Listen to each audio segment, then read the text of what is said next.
If you could work on Saturday, that would be great. A classic line from Office Space. For those that are not familiar with Office Space, I'll give you the one sentence summary.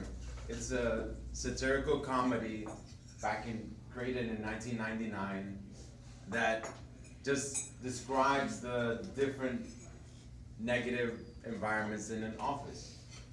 And that's the basis of it. If you haven't watched it, I suggest you stop what you're doing right now. Go online and find it and watch it.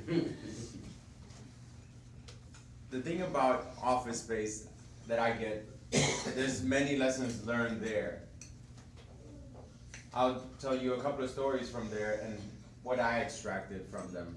And there are three characters in particular. The first one is the boss, old Bill Lumbergh, the guy that always walked around with his cup, and really he didn't have anything else to do.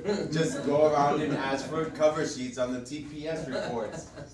These reports that were useless, and always going to Peter. Peter was the protagonist, the main character in the movie, and always bothering him, saying that I need a cover sheet on the TPS report. Didn't you get the memo?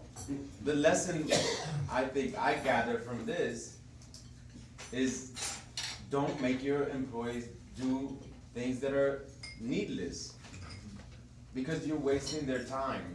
You're wasting time that's valuable, that they could be doing something that's more useful. That's what I gather from Bill Lumbergh. I'm sure probably you've had in the past some manager that has been asking you for things like, why am I doing this? Why?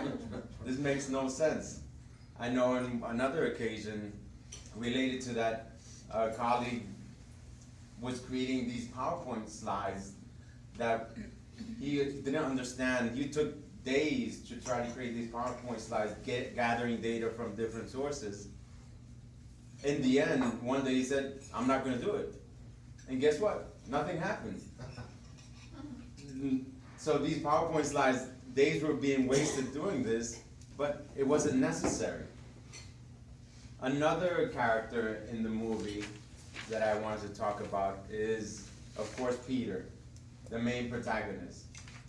And it seemed like it was ubiquitous within that company that they all hated the company because of one reason or another. But in his case, he found a way, after having a moment of reflection, what he could do to improve his environment. There was a secretary in the movie that always was saying, okay, please hold a moment, and the person was right there. He was extremely bothered by her annoying voice when she would tell people to hold on the line. And just the cubicle form that was created there was bothersome to him as well. So what did he do? And this is extreme, maybe, of course. He took down one of the walls of the cubicles and just pushed it down. He's like, I want an open space. So he kicked it down, and now you have open space. He changed his environment. So the lesson from this is, even though you might not have the opportunity to actually change your jobs if you hate your job, but there's always something that you can do to change your environment, change the way how you react to your environment. Maybe there's somebody that's loud in your office. You can't change where you sit, you can't change that person, but maybe you can wear earphones and you don't hear them as much. So you have the opportunity to change your environment.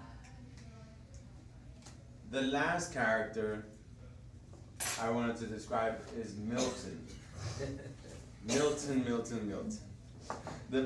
Milton was a very reserved, laid-back office worker. He just sat there, he had very, very big bottleneck glasses, and it turned out that he had before the movie, he had been fired a few months ago, but a glitch in the system had caused him to continue to receive paychecks. They finally fixed the glitch in the system, but they hadn't told him that he had been fired yet. So good old Bill Lumberg came, he would come by and say, yeah, if you could move to storage B, that would be great. Instead of telling him directly, you know, you're fired, you were fired a few months ago, it's time for you to go. No, they decided to keep on moving him. Oh, he'll figure it out that he doesn't work anymore. And the lesson to learn from that is, tell your employees, be clear with them, be transparent with them. You don't want to be Milton, who in the end, and this is probably the last lesson to learn, is he got so frustrated with the whole thing, he just set the building on fire and the office was gone. Of course, this is an extreme satirical movie, but the lessons I've learned from that, and there's many more, is listen to your employees, make sure that you're transparent, don't micromanage, and also you have the opportunity to change your environment. You may not be able to change your job, but change your environment. And with that, yeah, if you could go watch Office Space if you haven't watched it, that would be great.